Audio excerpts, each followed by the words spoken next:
We don't offer a prize or anything for the furthest away, but it's always nice to know where people are calling in from. Welcome, everybody. I'm Diane Van Buren from Detroit, and today is Detroit's turn for a solar story. And we have a whopper. We have a really good solar story today because we have a project that is beyond belief.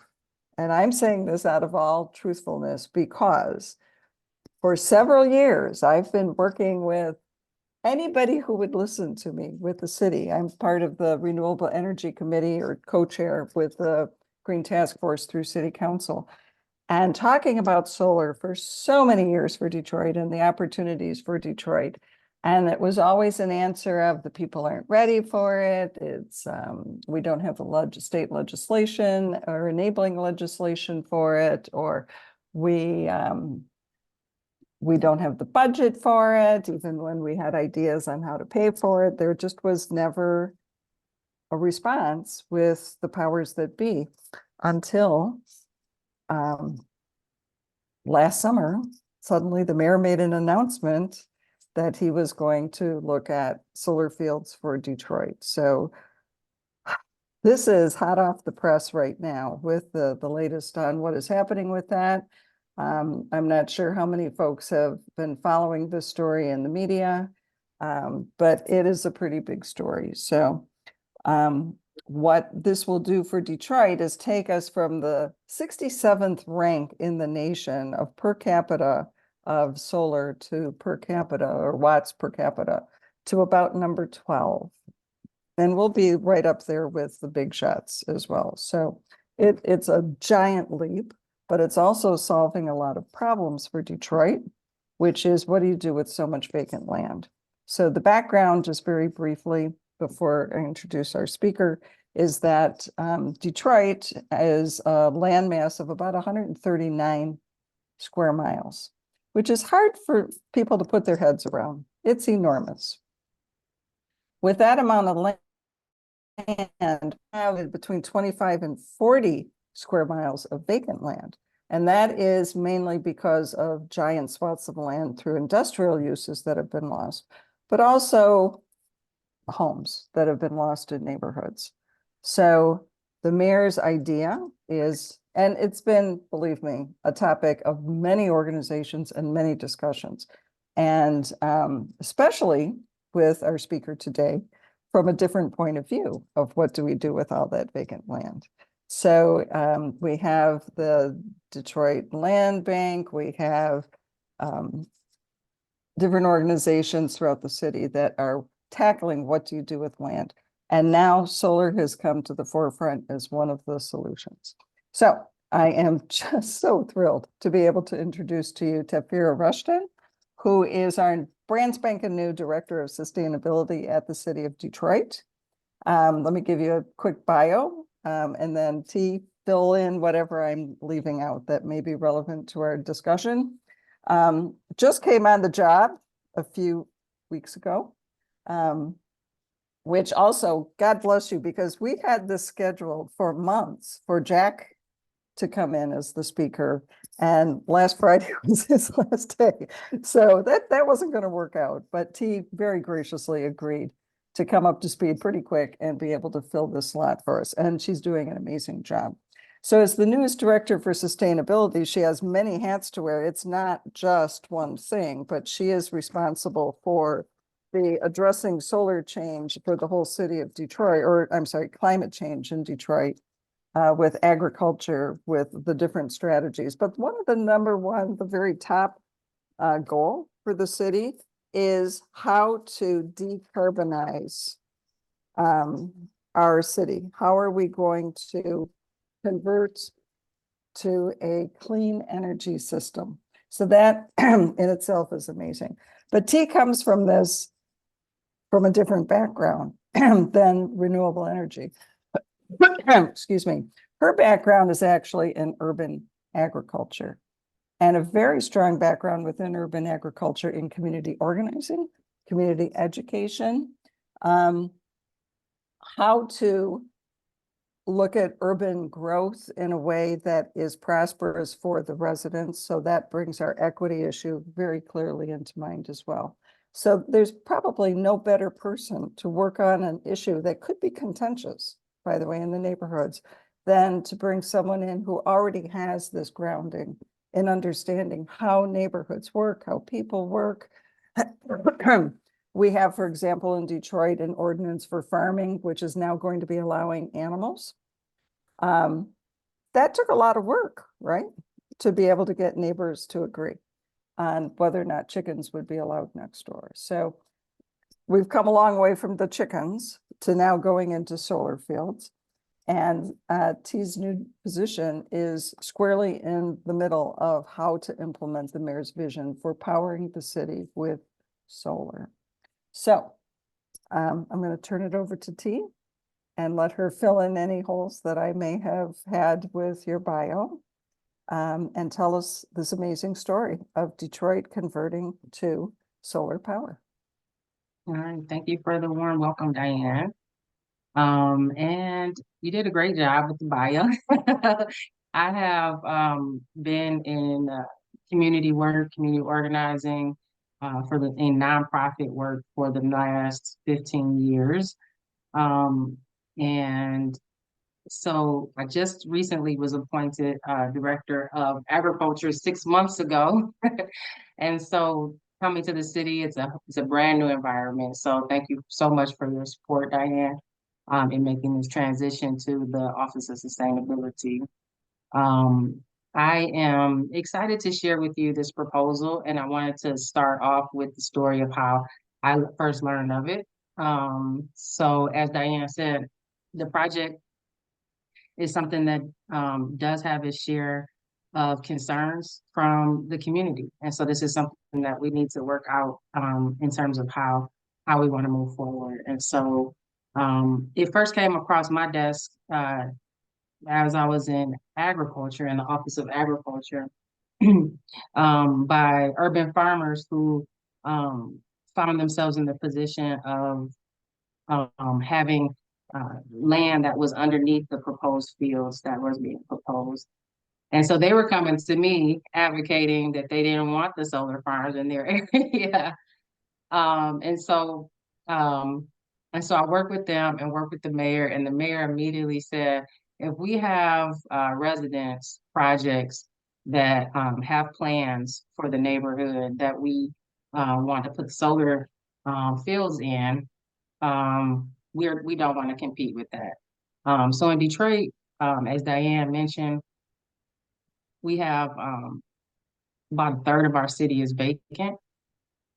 For about 10 years, as I was raising my children in my early 20s, I lived in one of these neighborhoods that made it through the housing crisis, and saw a drastic depletion in the housing stock in that neighborhood. So at one point you could stand on my porch and see, 10 to 15 vacant lots near me. So what happens when you're in those neighborhoods? A house, it was a rental community mostly. Me and my husband owned a house in the neighborhood. And there was a lot of rental property. And so those are the houses that really came under transition the fastest. And so what happens is, the owner lost the house under foreclosure usually. And then there's a long time that the houses sit unoccupied, and, scrappers and people with bad intentions come into the houses. They end up taking the houses all apart. And it really adds to the blight in those neighborhoods. So eventually the city, demolished some of those homes, and then we were left with vacant lots. And so there I was raising children in one of these areas with pretty heavy blight, pretty heavy vacancy, walking past fields that were a little bit scary. My children riding bikes across properties that were, I had concern. We were walking to school. So of course, I organized a block club. We boarded up houses. And as we were looking at what we wanted to do with the vacant land in our neighborhood, urban agriculture was the creative use that we decided upon for a number of the empty lots that was on our neighborhood. And that's why I got started in farming. And then I took some farm courses, some farm apprenticeships, and fast forward 15 years, I was then director of one of the popular nonprofits in the city that was supporting other gardeners. So I've always been looking at vacant land and looking at the challenges. There are, like Diane mentioned, there are a number of, I'm always advocating for creative solutions around what to do with the vacant land that we have in our neighborhoods. Um, and so urban ag is one of them. I tell you, I know a number of urban farmers, and none of us can take up 20 acres of land in the city with our farm operations. And so we have large swaths of the city that we really need to rethink what we do with them. And so this project, as I drove those neighborhoods, was really reminding me of the situation I was in. Just I won't tell you how long, because then I'll be telling you my age. But not so long ago, I was in the same situation in one of these neighborhoods, experiencing this decline, watching this happen around me, and struggling as a resident to care for this land that was now in my hands and now my responsibility. And so I just wanted to tell you that story of where I have come from and why vacant land and why creative land solutions are important to me, and how this project can be important for our city for a number of reasons. Our first, in our climate strategy, our first tenet is transition to clean energy. I know that I'm preaching to the choir here, so I won't go too far into that, but we know that that is imperative. I do hope that I can make some relationships tonight with you all, and you can continue beyond tonight in supporting me in this role, because I understand that there's a wealth of wisdom in the room, and so I would like to learn from you as well as we're talking about this project. So feel free to chime in with questions or thoughts as we go through the presentation. So I'll kick it off. Let's see. Oh, go back. So we mentioned we're developing a clean energy strategy in Detroit, moving from our fossil fuels to clean energy. The idea was to how much land would it take to power all 127 of our municipal buildings. These include our city hall, our police headquarters, our recreation centers. How how would we be able to transition all of this energy to clean energy? We ran the numbers, and it turns out it takes 250 acres to offset our entire municipal usage. And so that is what we set out to do. Um, we did look, we took a 2012, there was a initial um, uh, audit of how much energy is being taken up by municipal use. And we found out that 62% of our GHG emissions was coming from buildings and facilities. And so that's why we started there. Although, let me put in a quick plug that the city does have electric vehicles now for all the meter maids, right? So that Yes, was another yes, good start. yes. Yep. So what does this look like? Um, we we found we working with neighbors and uh, what we call neighborhood solar powers partners to identify like the Dianes, D2 Solar. Um, Partners like Diane have helped us to work with community to apply to get a solar field in their neighborhood. We're looking at breaking that up into 20 to 60 acre chunks of land throughout the city with no more than 2 to 3 occupied homes per block. Um, it will involve closing right of ways to make this happen. And so there's an intense amount of planning that will have to happen in these neighborhoods. This is a project I'm not, you probably all have heard of the O'Shea Park in Detroit. This is a 10-acre solar field inside the city, right off the 96 freeway. And so this isn't our first go at it, and we learned a lot of lessons about how to do proper community engagement this time around. We use this slide a lot with the neighborhoods when we did Mhm. our initial community meetings in the neighborhoods, because we wanted people to be able to visualize. That's what 10 acres looks like. And for a neighborhood to propose that they would say, yes, we want this in our neighborhood, and you'll find out why they want it in their neighborhood. That would be doubling that size, because there was a minimum of 20 acres. So it's a big chunk of land for neighborhoods to give up. But you'll be seeing why they're happy, why the groups that are participating were happy to participate. Sorry. Okay. Yeah, chime in anytime, Diane. Okay.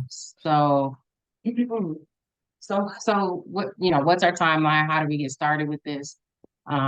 This initiative was conceived by Mayor Duggan and announced in June of last year. So we are babies and we are working our way through it all together. Like I said, any advice and thoughts on this project, I'd love to talk with you all.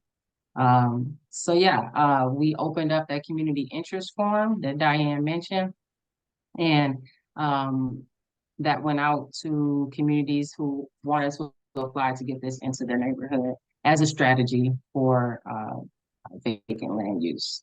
The city, strategically placed these in sites that had that amount of acreage, and we began to do community engagement in those neighborhoods to see who was interested in this. We assembled a team of 10 community groups, 10 plus community groups who were already doing renewable energy on the ground in nonprofits or as contractors who are already thinking about the transition that we have to make, that all of our cities have to make, and urging us to move forward. So we turned to them to really support us through this project. And so they were matched with the neighborhood. So each neighborhood that was interested was matched with the solar partner, and the solar partner walked them through the interest form, addressing all of their concerns and talking to them about what it would mean to have solar in their neighborhoods. So we finally selected August. In November, applications were due. And so we ended up narrowing down to 9 at the time in November.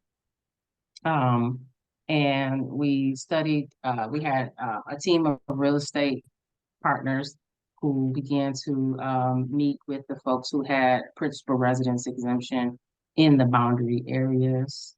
And then just late this winter, we did continued canvassing of the neighborhoods. We had monthly meetings, and this is the Dianes and the other neighborhood solar partners were instrumental in working with the neighbors to really understand what this looks like. Do you want to talk more about what that process was from your perspective? Sure. The mayor made it very clear from the get-go that these solar parks, we tried to refrain from calling them solar farms, the solar parks would only go in neighborhoods where there was strong community support. And so there were meetings in those neighborhoods. Diane C. and myself, that's why we're the Dianes, were community partners with 2 of these neighborhoods. So we had a lot of meetings, sometimes twice a month in each neighborhood, to really help people understand the ramifications of the project, answer all the questions, present to them what the community benefits would be, and also what the mayor was offering, what the city was offering to people. Basically, and this changed over time. The pot just got sweeter as time went on. But part of our job was to listen to what the neighbors' concerns were.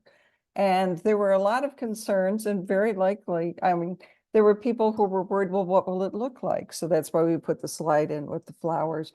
There were questions about, well, what about what kind of radiation is going to happen, or what kind of heat islands will occur? Will there be pollution? Will there be, what were the issues? I don't want to look at those things. Well, what we want to do is come back to the city, and we did, with all the recommendations that were coming out of the neighborhoods. And so one of the biggest recommendations that we had to give the Department of Neighborhoods, which was organizing this whole thing with the city, was get the garbage trucks out there tomorrow and show these neighborhoods that you care. Because these are neighborhoods that frankly had fallen off the map. I mean, you don't have 50 vacant acres in your neighborhood if there was a strong neighborhood association. Like T mentioned, in her neighborhood, they did something. Well, a lot of neighborhoods, it was just the senior citizens that were left over, or the squatters. I mean, there were a lot of issues. So what we were able to do is really help reinforce with the city that if you want these neighborhoods to care about this project, you have to show first that you're going to be there. So that time for all these community meetings was really a good engagement period to gain the trust. The other thing the mayor said was, if you don't want it, we're not going there. There will be no eminent domain of anybody taking any land. So T already mentioned that with the urban farmers, that if land was already being used and people didn't want to move, fine. Well, there's plenty of other applicants. And so that happened with a couple of the groups that thought they were really interested. They just couldn't get the full community support to convert so much land into the solar fields. And then the third thing was, we have to be able to see what community benefit turning this land over. People wanted more housing. And there was always that issue of what developer will come to this neighborhood if there isn't something done first. So this is the first thing, but we better be able to see there's walking paths, there's trees, there's flowers, there's little mini parks, there's picnic tables, what are the amenities that we can start to do? And the city heard that one loud and clear too. So they will be, as part of the team of the solar developers coming in, they're expected to continue with community engagement and help design what the neighborhood wants their solar park to look like. So when you looked at that O'Shea farm, or that O'Shea solar field, the 10 acres, the biggest problem with that is that it's just really ugly. It's just a big empty field with solar panels on it, bordered on one side by a freeway, another side by a major road. But this used to be a city park.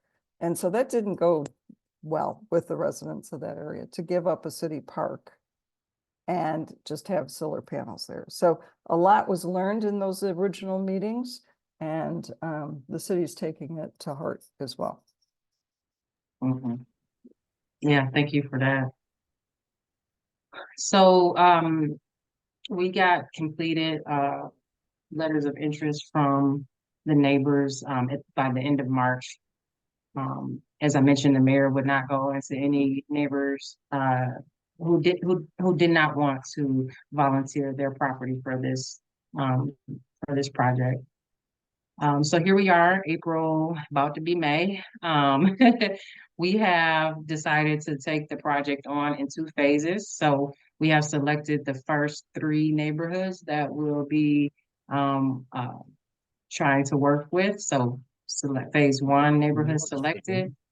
We are, re-engaging with our solar partners after the winter months. We are now ready to re-engage and talk about a plan to focus on these first neighborhoods. Hoping that, and we also selected developers in these 2 months. So an RFI went out to potential developers, and I think I have a slide here with the number that applied. And so far we have selected 2 developers. But you're not telling us yet who they are. Not yet. I'll let the mayor do Okay. that. That'll be the big news when we can That'll announce be who the they big. are. Yes. And also Shortly the here, neighborhoods. absolutely. Shortly, we'll be presenting contracts to council for approval. Yeah. So Diane talked a lot about this, but this really was a house by house effort. to talk through some of these issues, and to assist residents who have that principal residence exemption, meaning they owned and occupied the property, with these applications. So had several meetings, as Diane mentioned, and what came out of those meetings and what we ended up discussing, was what would the community benefits look like for the remaining residents who are not moving. Really quickly, I mentioned there are about, you know, 5 or 6 homes in each of these areas plus, that are going to, be offered double market value for their house or minimum 90,000 to move. And residents in the surrounding area, not in the direct footprint, but in the surrounding area, we settled on 25,000 per acre, to offset their community benefits. And what that looks like, what that comes to, is that homes will be receiving 10,000 to 25,000 each, to do upgrades on their homes. Residents in those homes did have an option to choose whether they wanted the energy efficiency upgrades, whether they wanted, some kind of park or something in their area. This is what they, overwhelmingly decided that they wanted, the upgrades on their home. And so, we mentioned the neighborhood, solar partners, and lastly, the developers, will be working with, directly with the residents and the neighborhood solar partners to develop those and negotiate those contracts with residents on what all will be entailed and what is the perimeter of the solar, field looking like, and the fence all the way down to the fencing, the landscaping, all of that will be selected with developers and the neighbors and the neighborhood solar partners together. So we got another round of meetings to go to, Diane. I know. But in the meantime, there was a quick question about all the rooftops of the residents in the area too. So in the meantime, the city has been really involved in the grant writing and becoming a partner with the state and others with the Solar for All program. And I just learned through an unofficial source that maybe Monday is when those Solar for All announcements will be made. Michigan has a very strong application. And the goal with the city is to get 8,600 rooftops solarized using the funds from the Solar for All. Plus, they also are working on grants, and this is all still coming out of the Biden administration, for energy upgrades. So that $15,000 in energy upgrades per house, per owner-occupied house in those areas where the solar park's here in the middle, but then all the houses within 3 or 4 blocks of that solar park, all those homes. I mean, I can't pick up if it's all right. No, it's John? Okay. All of those homes that are owner occupied will get a minimum of $15,000 in an energy upgrade. So they will have a direct community benefit. And we're hoping that that actually will get doubled because of this other grant money. So those are the sweet deals that residents will all be improving their own homes, as well as having this benefit of being a star neighborhood, that they're the solar perk neighborhood. Mm-hmm, mm-hmm. And you know what? I wanted to pause really quickly right there, Diane, because the biggest, I'm coming just beginning on this project and being in community. One of the biggest concerns that people had about the project was that all of the energy was going to offset community buildings instead of residential buildings, right? Yeah. Like, so, Yeah. Unfortunately, many of our residents don't see city buildings as their own.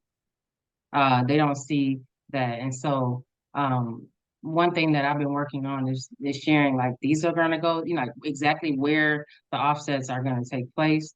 But also that we have a larger vision for not just municipal, but also working to get these grants to work on the residential homes as well. And so, so yeah.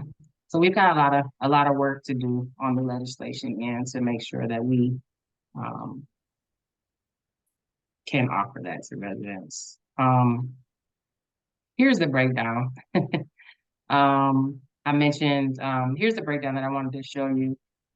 So the number of acres and each of, this is the 8 that we eventually dwindle down to, and we're going to start with 3 of these.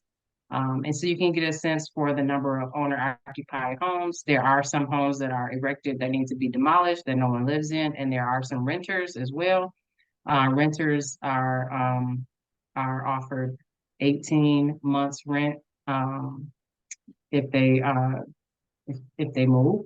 And so you get a sense for the size of the project with this slide.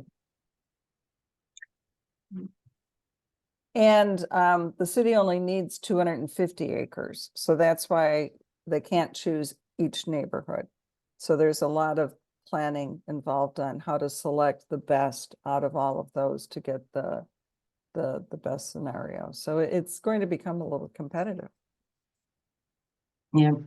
So here's all 8, but broken out by you know, Detroit is West Side, East Side. So here's the West Side neighborhoods that were in the final runnings. Trinity, Pickford, you can kind of get a sense on that map of what this would look like. State Fair, right off of 7 Mile and Woodward area. And O'Shea is still interested. This is the field. I don't know if you can see my cursor, but this is the fields we showed that was right near 96. And they want to continue going in that neighborhood with solar. So Right? the solar And, area is the green, right? The yep, sorry. okay, okay. Oop. Let me go Okay. back to it. There we go. Yeah. So they have Yeah. scattered sites that they have. And one reason why you'll see that in some cases the line kind of gerrymanders, it's because it may be that there were a few residents who said, no, I don't want to move. And so, okay, the solar farm will go around you. If you didn't want to move, you didn't have to move. All right. East side. And East Side. East side was heavily industrial, so Yeah. a lot of vacancy as a result. Yeah, East Side, that is where I was staying when I mentioned I started my first community garden. Okay, so Houston Whittier was one of the finalists. This is what that neighborhood would look like. Gratiot Finley. This is one of the Yeah, most Right. depopulated areas. Yeah.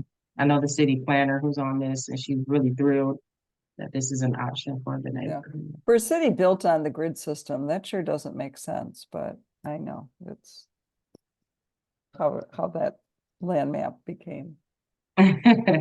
Yeah, our will. Yeah, yeah. Greenfield Park will be another that has 2 areas inside of the boundaries. And this is Van Dyke Lynch, which is right abutting the city City airport. airport, that was one of my neighborhoods that I worked on. And this is one where you can see a few people said, no, we're not moving. Mhm. First, We imagine that maybe these 1 or 2 people who don't want to sell right now, once they see the action happening, yeah, a lot of people maybe not believe that this is actually going to happen in their neighborhoods after being there so long. They might decide to move a couple plus blocks over. the mayor offered a really generous offer of double market value. And I have a feeling that might change some minds when they see that that's real and that their That's neighbors real. really did get twice market value. Yeah, yeah. And the same And thing. then Okay. Mount Olivet. This is a old Quiet cemetery. neighbors. Yeah, it's a giant cemetery. Mhm. That neighborhood unfortunately had a bad fire that just swept through the neighborhood several years ago, or actually more like 20 years ago. And it just devastated a lot of that neighborhood as it was. And that also in the far right-hand side was an abandoned city park that's just become a dumping ground. So this would be a happy solution. You know, one of the concerns, and I've been looking at vacant land for so long in our city. I have these numbers in my head that a third of our city is vacant, and the land bank currently holds about 4,000 acres of vacant land. It's astonishing. And so when I talk about this project, in terms of utilizing vacant land, it's super important. And I actually think that by putting land into production, we will see market values eventually go up. Yeah.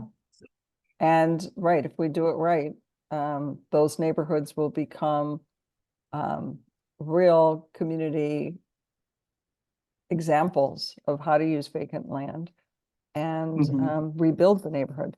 Note that And in all of those examples, there wasn't any commercial land taken. It was only the vacant residential. So that gives us a chance to also rebuild the commercial strips around it. Let me do this part, okay, T? So as absolutely. part of the community benefits, this is another one of our slides we did. What we wanted people to understand is that with that $15,000, these are the types of things that you could get. And again, we hope this will actually be doubled with the other funding sources that might be coming down the pipe soon.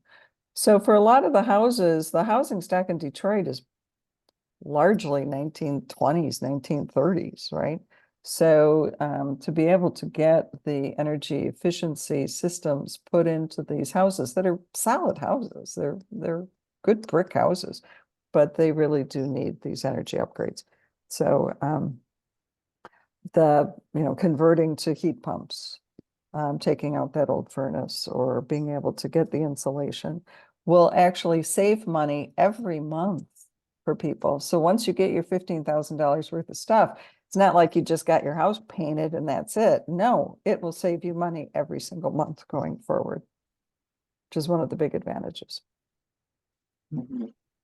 Good point. Thank you very much.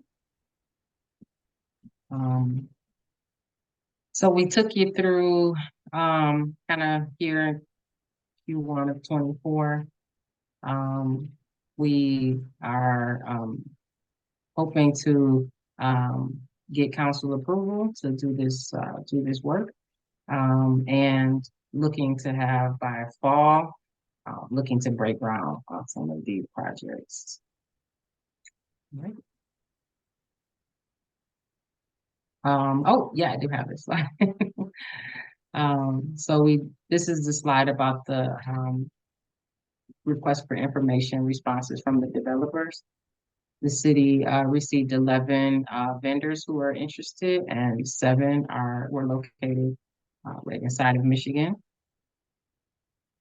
And there were 3 main financial approaches to these. These are the city continues to own the property and funds the solar project. We also discussed doing a power purchase agreement with these developers, or a lease purchase agreement, and it was up for the developer to choose which option they wanted to submit a proposal for.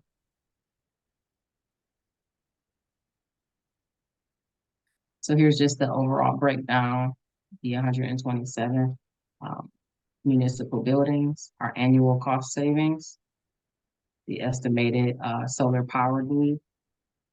And one thing I like to tell people, because another thing I hear from community is, oh, the city's trying to take our land and make a bunch of money off of it. And this is actually a project that the city is doing at a cost to transition to clean energy, and an initial cost, which includes all of the purchasing and assembling of the land and the community benefits. And so this is a cost that we're paying to offset our municipal buildings. Which is Okay. why it needs city council approval. Yeah, It's and going I to be think an that's expense. Yeah. That's my That is last slide. great.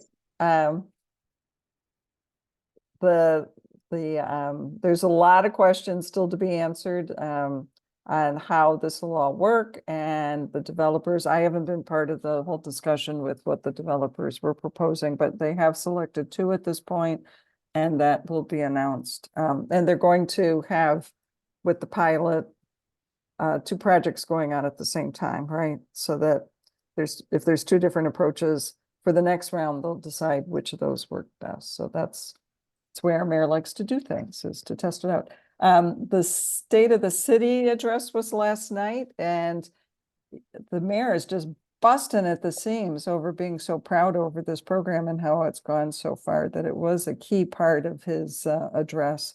And honestly, like I said, it's a new day in Detroit when we can look at all this. I think the NFL draft, and everyone's so excited about this thing coming, which seems silly to me, but I guess it's a big deal. Anyway, there are some questions. So one of the first ones that I think, T, you know the answer to this, and that is, have groups like Detroit Black Community Food Sovereignty Network been approached on their interest in being involved in growing crops and potential solar projects? So I know this is near and dear to why you love this project, is agri-voltaics. So do you want to spend a moment with that question? Sure. Yep. So I mentioned, how this kind of came across my desk initially. So in addition to farmers kind of being concerned about their land, there were also a number of farmers interested in how can they access the sites for agrivoltaics. So I've been in communication with a number of farmers who are interested in this, and we know that some of the developers submitted strong proposals around that included the agrivoltaic piece. So I do think that there's an opportunity for that to be an option.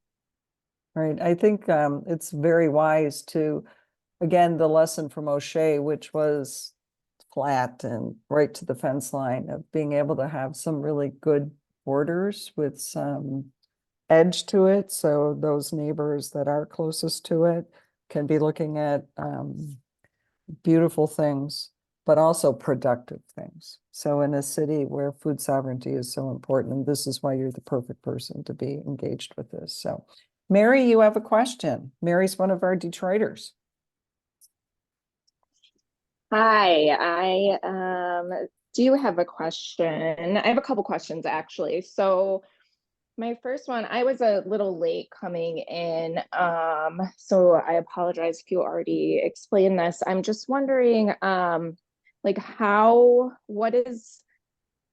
what's the interaction or interconnection with DTE? Like, is the city, are you activating your municipal utility that's kind of been on the wayside, or are you working with DTE for the projects? We are well, that all of that will be up to the developer in terms of gaining the interconnection that's needed. So that some of that is still in the air, but I hear you. And The I potentials I told T as we were preparing for this, be ready for the question about DTE, because it's really on everybody's mind, which is, how is DTE going to react to this? We have a long history Yeah, I mean, in it's just Detroit. so. Yeah. Are you? I'm just unclear, like how you're getting the electricity to the municipal buildings, right? They're It has to go not through the directly on the grid. property, so No, it's going to have, right, it's going to have to yeah, go through the it's gonna grid, have so to you're go going through to the have grid. to you're going to have to sell it back to DTE, right? To Right. buy all, sell all program. What's that? That It wasn't would one be of us. buy all, sell all program possibly. When it's a community field, they do a buy all, sell all. Well, versus it's distributed. not up to us on how that's going to work. So that's part of the negotiation that was undertaken with the solar developers in their proposals. How will they work with DTE? So we're mere mortals and not privy to that information at this moment on how those developers made that proposal. There has been talk about, yes, indeed, reactivating the sleeping Detroit Power and Light. There's talk about how to do community solar down the line by doing that, but we still need the state legislature to make that path for us more feasible. But again, we're not privy to that information on how the city is negotiating with DTE at this moment. It's really with the developer and DTE and what the cost will be. But yeah, it has to go through the grid. That's Right. pretty Okay. simple. I And the see. developers were given for their responses, they were given the sites, all the 9 sites at the time. So they got to actually say, these are the sites that would work best for me. So they were looking at interconnection as well. One question that everybody had was, why don't you just put it on the rooftops of the municipal buildings and make it a whole lot easier, right? Just go behind the meter and do it that way. And the mayor, I mean, I asked that question in the very first meeting, this doesn't make sense with connection. And his response was point blank, I want to clean up the blight in the neighborhoods. This has got to be a twofer. It's not just for us, it's for the neighborhoods. So this is the route that was chosen. Okay, let's go to the next question then. Has Hans Farms been useful, or are they only growing trees? That neighborhood did not, in order to participate, the neighborhood had to submit the initial application of interest. So if there was no community group or interest in that neighborhood, it didn't move forward. And as far as I know, the Hans Farm neighborhood did not respond. Do you know, T, if there was any talk? No, no, and they are focused on trees. Yeah. So for those of you who don't know, in Detroit, there's one neighborhood actually directly adjacent to Indian Village, the historic area, kind of down by the river, that one developer purchased, I don't even know, 400 vacant lots to create whole blocks of vacant land and planted major tree farms. So close by me, I've got a whole sugar maple farm right next to me practically. That it turns out the guy who did all this has tree farms up in northern Michigan as well. But that ended up being the plan for that neighborhood was tree farms. So we'll let that one go.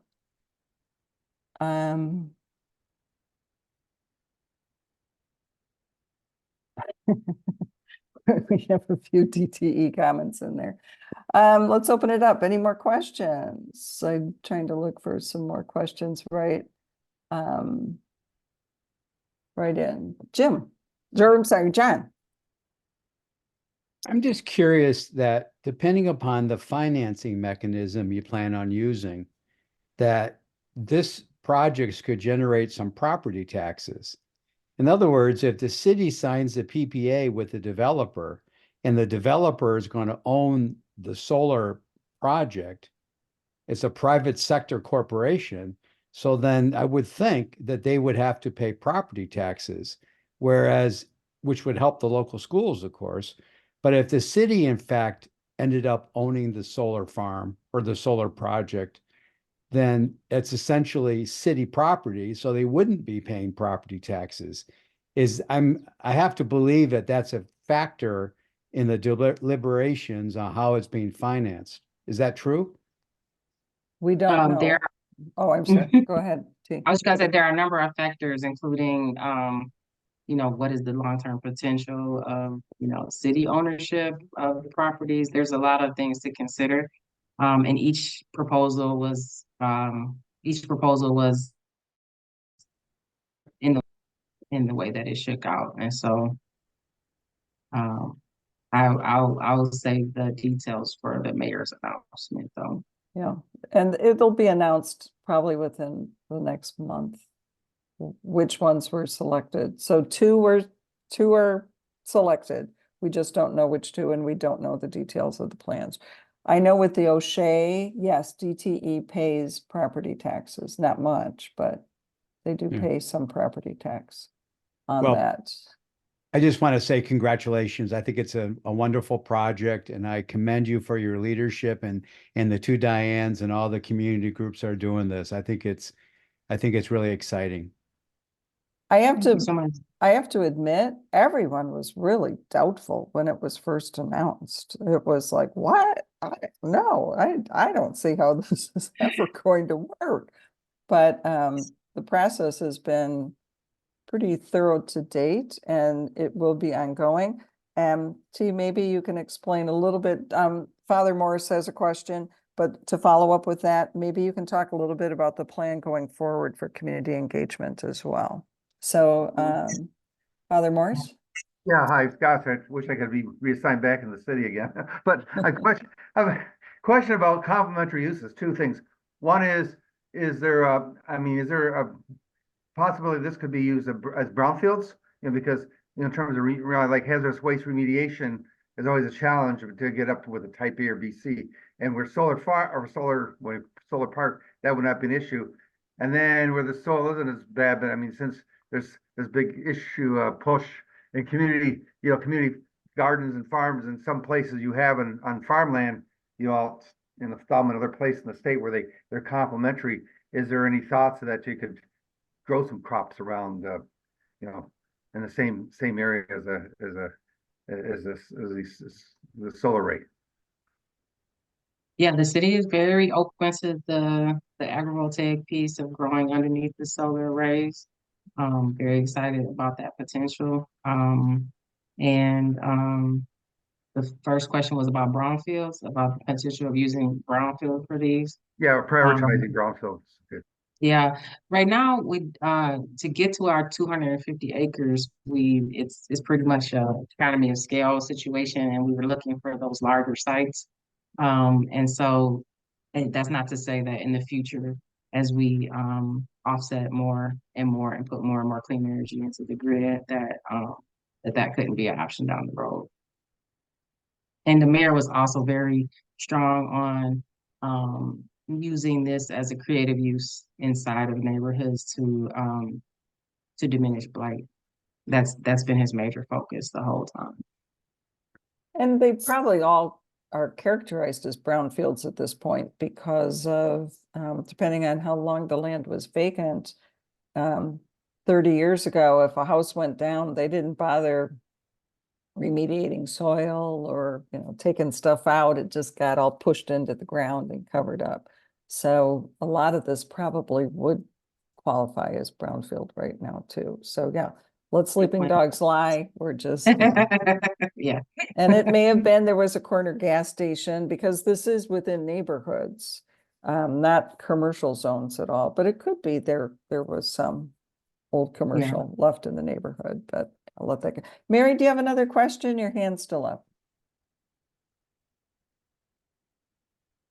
Oops, sorry. Yes, I do.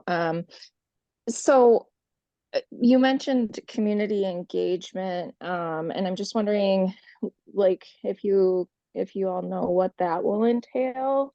And I just want to, Diane, you made the comment about electrification for households and those types of projects, reducing bills, but that's not necessarily the case. And so I just am wondering, like, is there going to be education for residents on, like, ideally electrification would lower their energy costs, but if DTE keeps raising their rates the way that they do, their electric rates, that's not going to be the case, right? Like, they electrify their house and sure, they're producing fewer emissions, but they're ending up paying more money because they're still with DTE. And so I think, I just am curious about, like, what the plan is, or if there is a plan at this point for educating residents when they're making those decisions on how to use their community benefit payments. To make sure that they understand what they're getting into.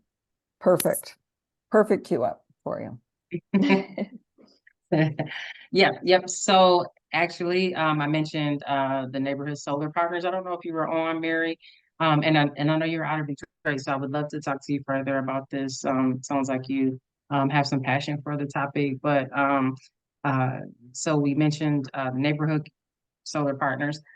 Diana, which is one of them. And they will be working directly with the neighbors. They did in kind of the first step of this project, which was to have them to explain to neighbors what project was and to talk through any of the concerns that neighbors had and allow the neighbors to make a decision on, for themselves. And then they'll be also engaged in working with the developers and the neighbors to negotiate a contract between those two parties to for what the perimeter will look like, what is the look and feel of the solar sites, what are the setbacks, what is the fencing, what is the landscaping, all of those things will be determined between the developer and the city and the neighbors themselves. And so, yes, we definitely want the solar partners to be engaged in that. We also see the need to do some citywide engagement on what does it mean to make this kind of transition. It's something that we on the call are probably thinking about all of the time. But as we know, this isn't something that all of our neighbors think about every day. I think part of the reason I got into farming myself was so that I could grow my own food in the case, or that I could educate residents on how to grow food in the case that we had an issue down the road with our grid or the vulnerability in our food system. And so these are things that we think about, that we want to make sure that the entire city is aware of just how big a transition the globe is making and us included in our role in that. And so as all transitions go, there will be some hurdles and things along the way. This is something that we all need to figure out. So we'll be turning our attention both to the neighborhood, but also citywide as we talk about what this clean energy transition looks like for Detroit. And it's really back to the addressing climate change plan. And the clean grid is one, but the food sovereignty and energy efficiency and how to make our homes more energy efficient is very important. There is a big community education for home energy efficiency, definitely, that we'll go through. One last question, and then our time's up. Wow, Harvey. Yes, so I'm curious, relative to residents that an attempt to reduce their electric bill, if they've got a solar farm in their backyard, it would seem that they should get access to some of the electricity generated directly, and it would be more efficient rather than running it out and going through all the DTE billing stuff. That there should be a way, because they've got it in their backyard. You would think, but that's another topic. And it's around community solar and what prevents the state regulatory and legislation, what prevents us from doing that. That's the number one question every resident had, which was, well, wait a second, why can't I get that solar? It's because you can't share that with So that means residents. we need legislation. Yes. The Great Lakes Renewable Energy Association could ensure that the legislation gets passed, right? Okay, John, your turn. Well, every newsletter for the last 2 or 3 weeks, I talk about community solar in the newsletter, and I'm asking every single GLREA member to email their state senators. So look at the newsletter I sent out this morning and the one I sent out on Tuesday. And if you haven't sent an email to your state senator, please go ahead and do it, because we have an opening this year. And, we're trying to take advantage of the fact that Democrats control all 3 branches of government, and they tend to be very supportive of expanding renewable energy. And community solar is the last major piece that we need to get enacted, but it's also, frankly, the toughest one, because Consumers Energy and our friends at DTE oppose the enactment of community solar. So So it's the toughest nut to crack. There are some creative ways we're trying to also look at how to do it. But one other way is they'll get their own solar array on their own rooftop with the plan with the solar for all. So and that might be more efficient for them anyway. You know, especially if we could provide some batteries and have some reliability of grid as well, so that it's not the problem we have in Detroit with so many blackouts going on. I want to thank our speaker, the newly appointed Director of Sustainability, for coming in. And while she was familiar with the project, she wasn't in charge of it until just this past week. So you did a fabulous job. Thank you so much for being so agreeable. And we've promised we're going to bring her up to speed as fast as we can. So GLREA is a great organization for you to become familiar with. This Saturday, we have our Green Task Force here in Detroit is having their annual breakfast, and our new commissioner from Detroit, Alessandra Carrion, who has also been a speaker for us at GLREA, is going to be speaking at that, as well as Tephra. So she gets to meet Alessandra as well and get up to speed on how all this electrical stuff works, the big mystery of state regulation, et cetera. So it's a lot to go through, believe me, but we'll get you I there. was gonna say, is, Okay. can you, I'll connect with you, Diane, on how I can get on that mailing list. I put my email in here. Yes, please share and- your email. A lot of people have been asking for it. And Awesome. also, if you're interested in the document, the Addressing Climate Change in Detroit, that is also through the Office of Sustainability, and you can see what all the goals are there as well. So thank you so much, everybody, for joining us for an amazing Detroit solar story. We've gone a long way from just thinking that our solar at the bike rental was the big deal in the city. So we've come a long way in a very short amount of time. Thank you all. And next week, who's on, John? That's Who John knows? Sar. John Sarver next week is, I think, a membership meeting, right? No, I'm not Or sure. Ann Arbor. Okay, well, you know, John Sarver always has a great lineup for you. And that next Thursday, there'll be an equally enjoyable session for you to join. So thank you all. And until next month,